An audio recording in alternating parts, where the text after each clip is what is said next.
Bismillahirrahmanirrahim. Assalamualaikum warahmatullahi wabarakatuh.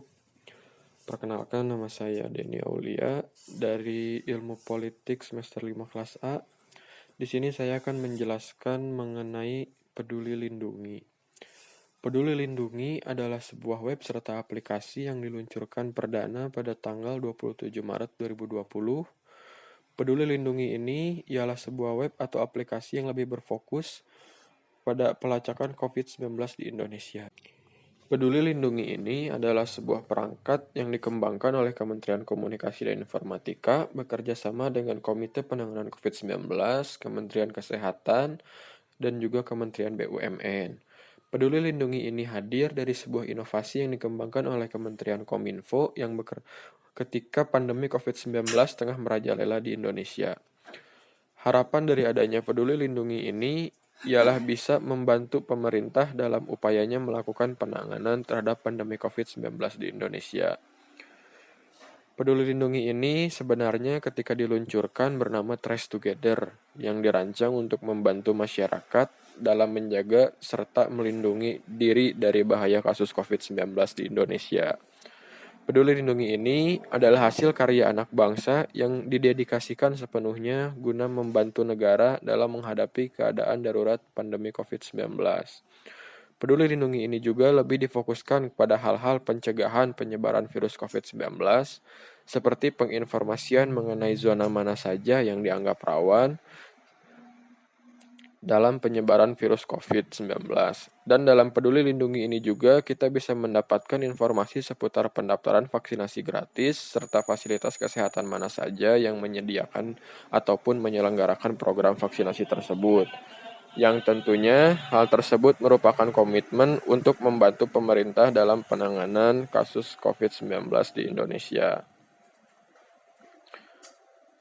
Dengan berbagai macam fitur yang bisa ditawarkan dari Peduli Lindungi ini, mulai dari penginformasian mengenai zona beresiko COVID-19, informasi seputar pendaftaran vaksinasi, pencetakan kartu sertifikat, dan juga hasil tes COVID-19, hingga fitur QR Code yang bisa digunakan untuk mengakses pelayanan publik. Dengan banyaknya fitur tersebut yang ditawarkan kepada masyarakat, menjadi daya tarik tersendiri bagi penulis untuk lebih jauh mengenali tentang Peduli Lindungi ini. Terlebih di era new normal seperti sekarang, Peduli Lindungi merupakan sebuah hal yang wajib dimiliki oleh berbagai pihak dalam menjalani aktivitas sehari-harinya. Maka dari itu, dengan semakin banyaknya orang yang mengunduh ataupun membuka aplikasi Peduli Lindungi ini, penulis juga tertarik untuk menganalisis berbagai macam faktor-faktor yang mempengaruhi keberhasilan dari Peduli Lindungi itu sendiri, mulai dari organisasional unit hingga analisis of system dari Peduli Lindungi ini. Mungkin yang cukup sekian yang bisa saya sampaikan. Wabillahi taufiq wal hidayah. Wassalamualaikum warahmatullahi wabarakatuh. Baik, terima kasih.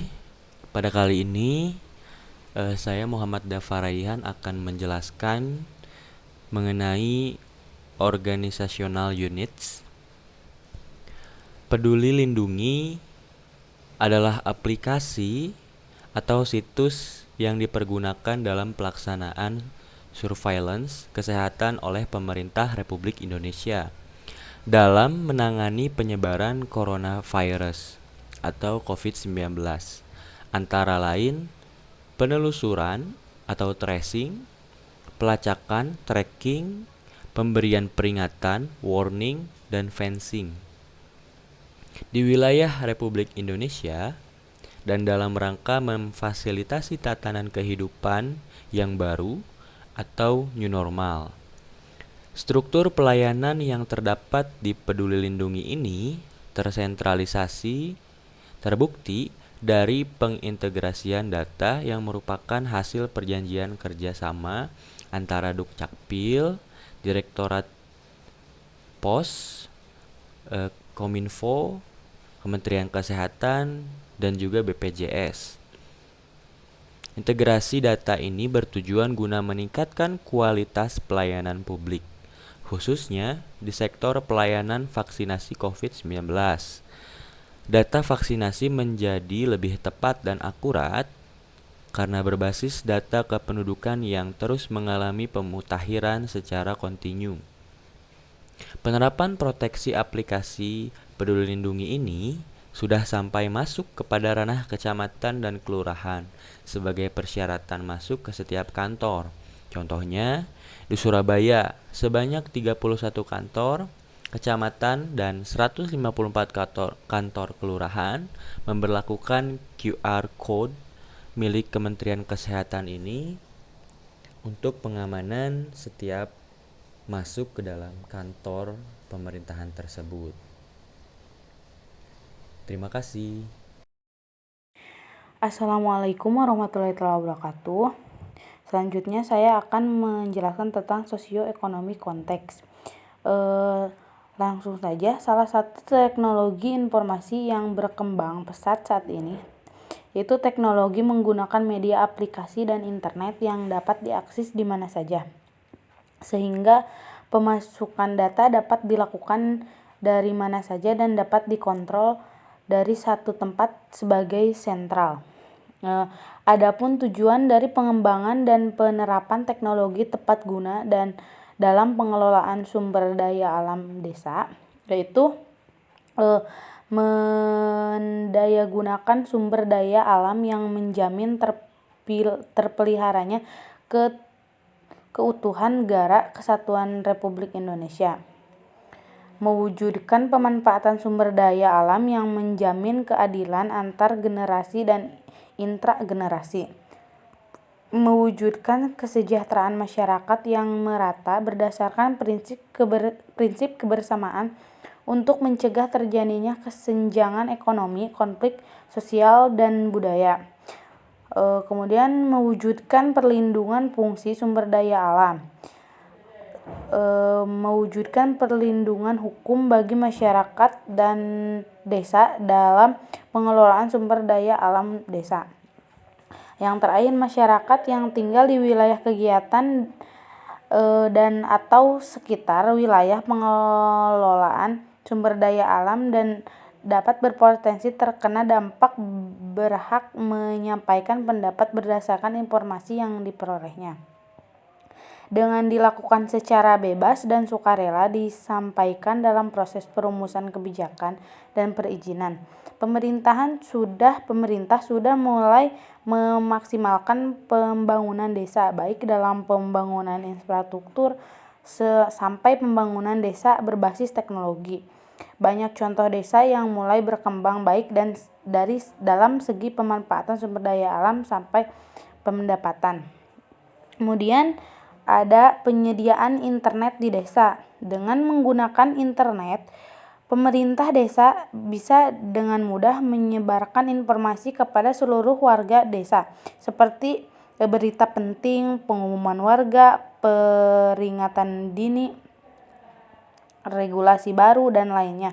Juga memudahkan komunikasi antar desa, seperti halnya para pelajar ataupun pendidik yang berada di desa-desa dapat mengakses pembelajaran daring menggunakan fasilitas adanya hotspot di desa. Karena di masa pandemi seperti saat sekarang ini, internet sangat membantu kegiatan pembelajaran yang waktu dan tempatnya menjadi fleksibel.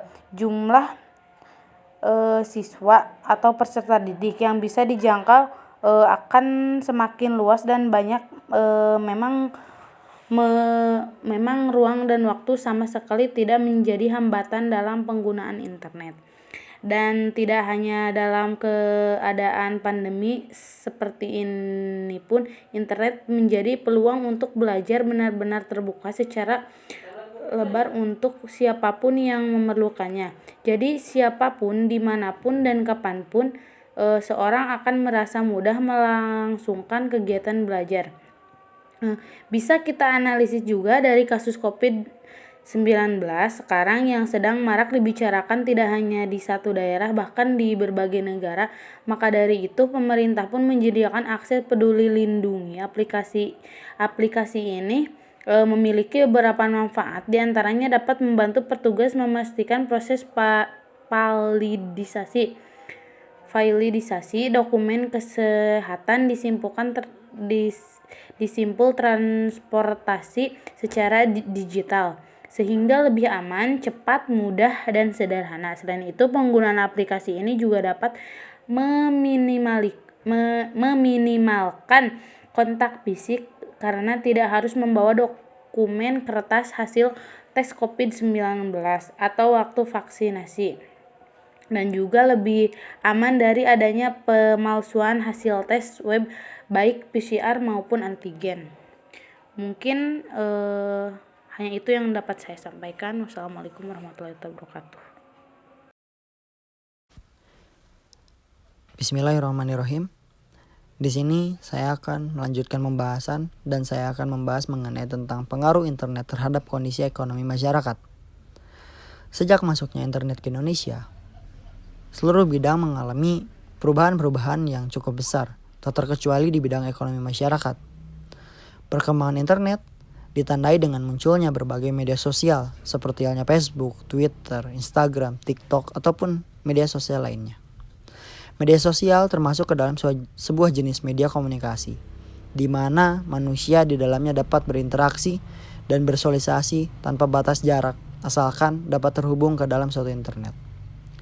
Hal tersebut dapat memudahkan bagi masyarakat ataupun orang yang berinteraksi maupun bertukar informasi dengan kerabatnya. Tak terkecuali media sosial pun dapat digunakan untuk kegiatan jual beli. Modern ini banyak sekali orang yang menggunakan media sosial untuk memasarkan barang dagangannya.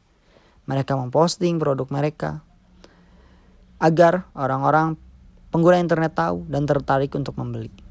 Hal tersebut dapat meminimalisir pengeluaran untuk biaya pemasaran produk yang mereka jual.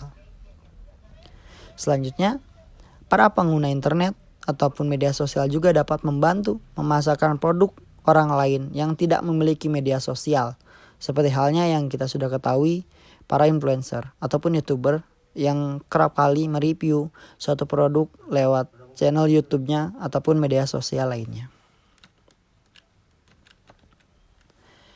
Pengaruh internet ataupun media sosial sangatlah besar dampaknya terhadap kehidupan penggunaannya. Jadi, berhati-hati dalam menggunakan media sosial ataupun internet karena kita tidak tahu kemungkinan apa saja yang memang akan terjadi ke depannya.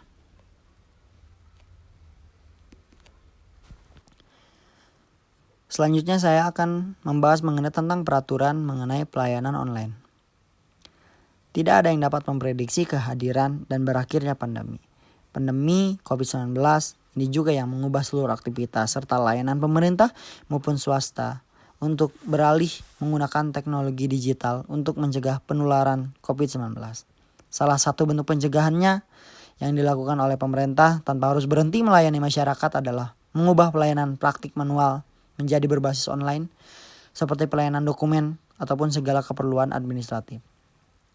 Beberapa lembaga negara telah beralih menggunakan teknologi untuk layanan yang lebih cepat tanpa harus bertatap muka dan dilakukan dari jarak jauh. Caranya melalui penerapan tanda tangan elektronik tersertifikasi dalam dokumen dinas.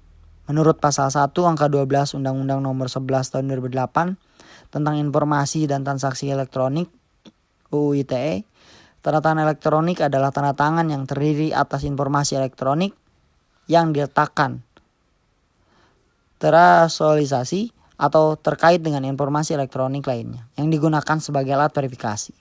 Penggunaan tanda tangan elektronik tersertifikasi ini juga sejalan dengan Peraturan Presiden Nomor 95 Tahun 2018 tentang Sistem Pemerintahan Berbasis Elektronik. Selain itu, pelayanan publik di masa adaptasi kebiasaan baru ini perlu mengikuti Undang-Undang Nomor 25 Tahun 2009 tentang pelayanan publik.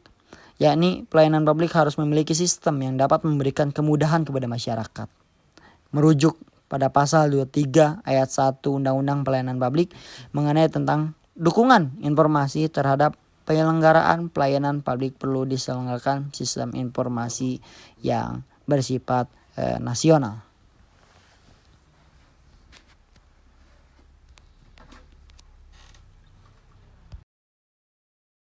Assalamualaikum warahmatullahi wabarakatuh.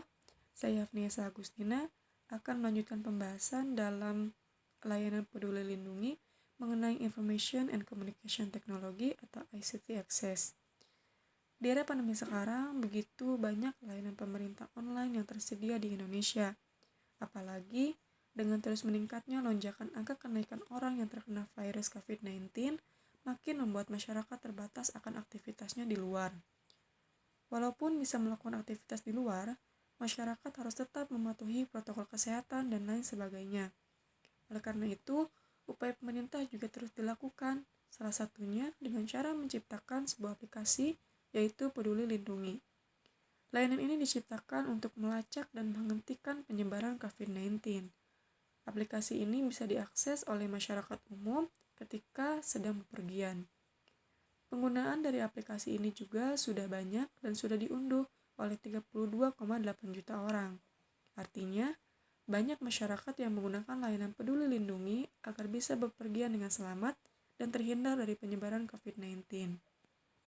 Peduli Lindungi merupakan sebuah layanan pemerintah yang bersifat nasional dan nampaknya masyarakat harus menggunakan layanan ini sesering mungkin jika lebih banyak menghabiskan waktunya di luar ruangan. Dengan adanya aplikasi dan layanan ini, kiranya pihak kecamatan atau kelurahan tidak lagi harus menciptakan inovasi baru dalam pelayanan online terkait COVID-19, karena pemerintah secara nasional sudah menciptakan aplikasi layanan Peduli Lindungi ini. Kecamatan atau kelurahan yang ada harusnya berperan lebih menekankan masyarakatnya untuk mengunduh aplikasi Peduli Lindungi sebagai langkah antisipasi terkena virus tersebut.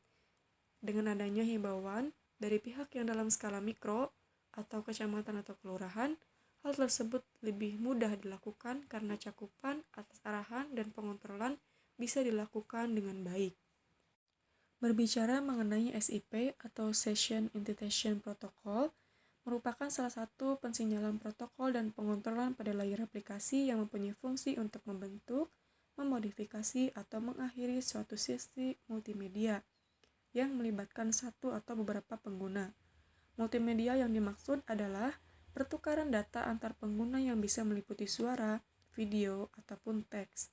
Dalam layanan Peduli Lindungi, aplikasi ini dapat digunakan ketika adanya peran dan keikutsertaan masyarakat untuk membagi data lokasinya saat bepergian, sehingga secara otomatis ketika pengguna berada dalam zona merah atau area yang memang sudah ada yang terpapar COVID-19, maka akan muncul notifikasi sehingga pengguna mengetahui dan bisa segera menjauh dari area tersebut.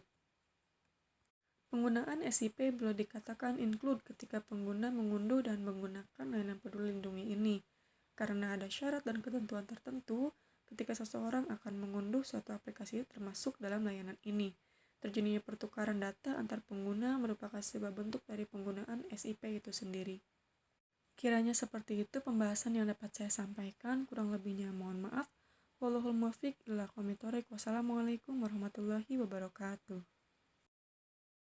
Bismillahirrahmanirrahim. Di sini saya akan melanjutkan pembahasan yang telah disampaikan oleh teman saya. Peran pemerintah daerah mengenai sosialisasi nampaknya masih kurang dalam pelaksanaannya.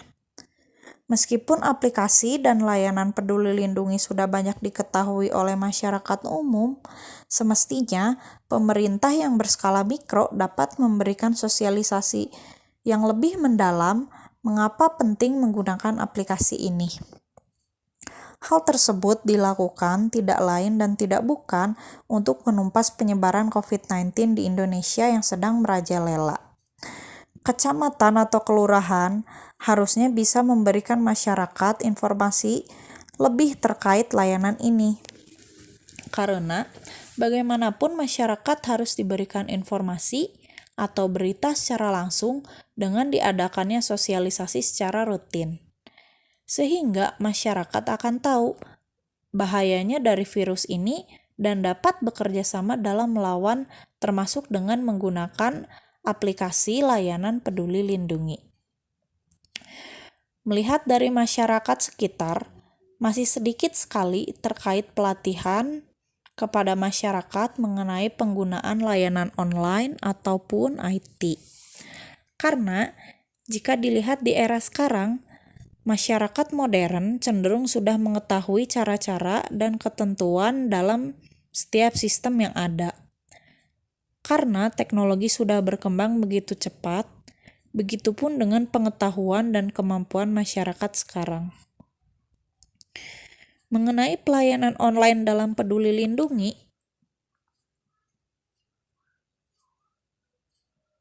masyarakat bisa mengaksesnya secara langsung ketika sudah mengunduh dan memberikan syarat serta ketentuan-ketentuan yang dibutuhkan. Penyebaran COVID-19 tidak hanya di wilayah perkotaan saja, maka pelatihan terkait IT ataupun pelayanan online seharusnya bisa dilakukan oleh warga pedesaan. Karena yang kita ketahui, masih banyak sekali pedesaan yang terisolir dan belum memiliki akses atau jaringan internet, sehingga dengan adanya pelatihan layanan online dari pemerintah, salah satunya yaitu Peduli Lindungi, bisa diakses oleh seluruh masyarakat Indonesia. Sampai saat ini, sosialisasi mengenai aplikasi SIP masih jarang dilakukan.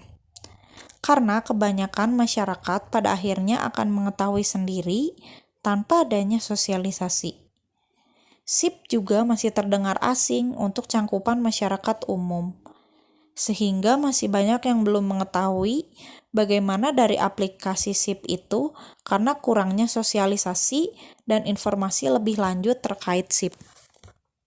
Mungkin cukup sekian yang dapat saya sampaikan. Terima kasih. Baiklah, selanjutnya saya Bintang Suraya Rahmalia akan melanjutkan pemaparan materi yang sudah disampaikan oleh teman-teman saya. Sejarah aplikasi Peduli Lindungi ini bermula dari masalah yang terjadi pada bulan Maret 2020 lalu, yakni pada awal merebaknya wabah COVID-19 di Indonesia.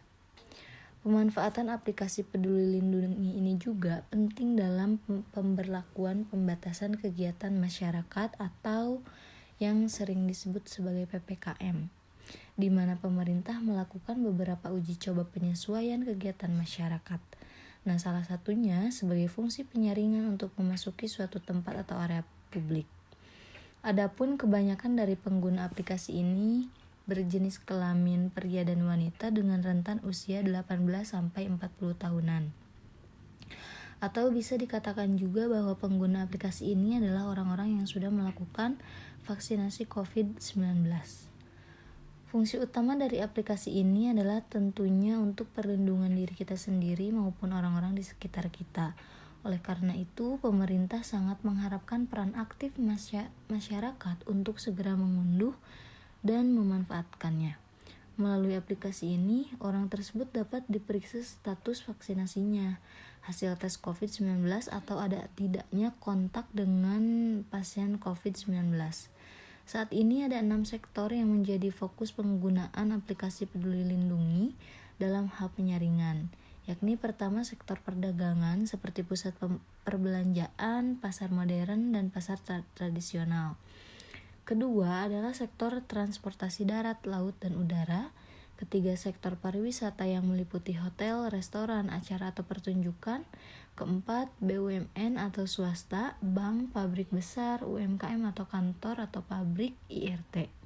Kelima, bidang keagamaan seperti masjid, gereja, vihara, dan tempat ibadah lainnya. Dan yang terakhir adalah sektor pendidikan seperti sekolah, PAUD, SD, SMP, dan SMA, dan juga perguruan tinggi. Dilansir dari Instruksi Menteri Dalam Negeri Nomor 39 Tahun 2021, berikut adalah aktivitas yang wajib memakai aplikasi Peduli Lindungi. Yang pertama, screening masuk dan keluar karyawan. Di wilayah PPKM level 3 dan 4, perusahaan yang bergerak di sektor esensial sudah diperbolehkan beroperasi. Namun, ada beberapa syarat yang harus dipenuhi. Salah satunya adalah karyawan diwajibkan memakai aplikasi Peduli Lindungi saat masuk atau keluar. Yang kedua, screening masuk keluar supermarket dan hypermarket. Mulai 14 September 2021, pengunjung supermarket dan hypermarket wajib menunjukkan aplikasi Peduli Lindungi. Ketiga, ada screening masuk keluar mall. Di pusat perbelanjaan atau mall, pusat perdagangan dengan beberapa ketentuan, salah satunya seluruh pengunjung dan karyawan mall, pusat perbelanjaan atau trade center wajib menunjukkan aplikasi Peduli Lindungi untuk screening. Lalu yang keempat, ada screening di restoran, rumah makan atau kafe. Restoran, rumah makan atau kafe di area PPKM level 3 dengan area terbuka wajib menggunakan aplikasi ini untuk karyawan dan pengunjung. Sementara itu, restoran-restoran atau kafe di wilayah Jakarta, Bandung, dan Surabaya yang memiliki lokasi sendiri dan tertutup juga diwajibkan menggunakan aplikasi Peduli Lindungi. Yang kelima, ada screening masuk tempat wisata.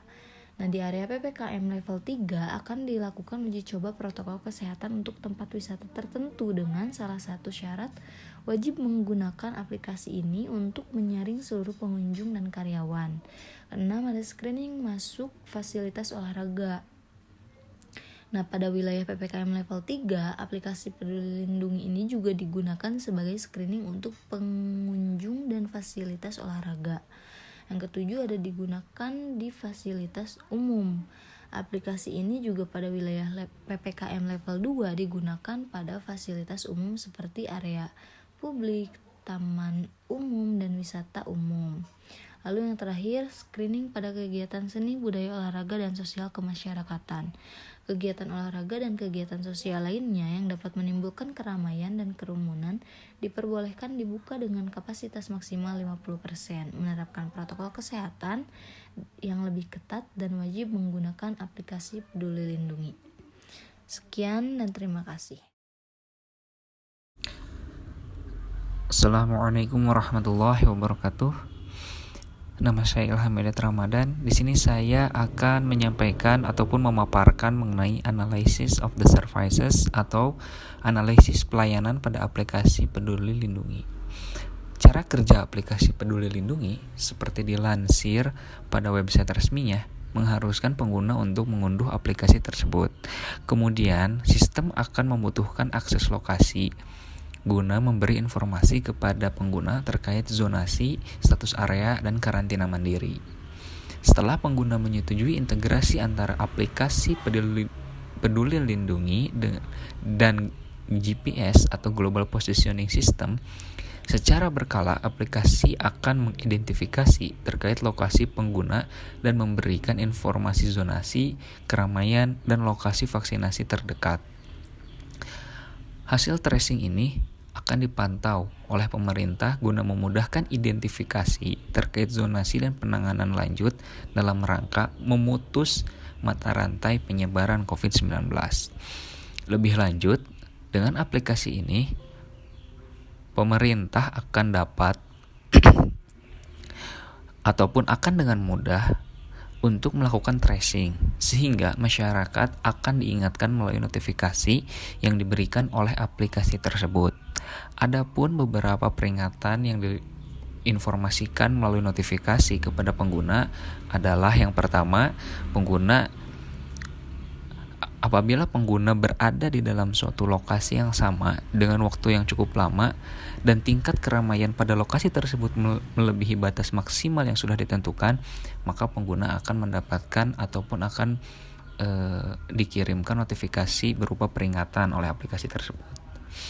Yang kedua, apabila pengguna masuk ke zona tertentu yang kategorinya sudah ditentukan oleh pemerintah Republik Indonesia melalui Komite Penanganan COVID-19 dan Pemulihan Ekonomi Nasional yang tertera pada laman resminya yaitu covid19.go.id, setiap indikator, baik itu indikator epidemiologi, surveillance, kesehatan masyarakat, dan pelayanan kesehatan masyarakat akan dinilai dan kemudian diberikan scoring.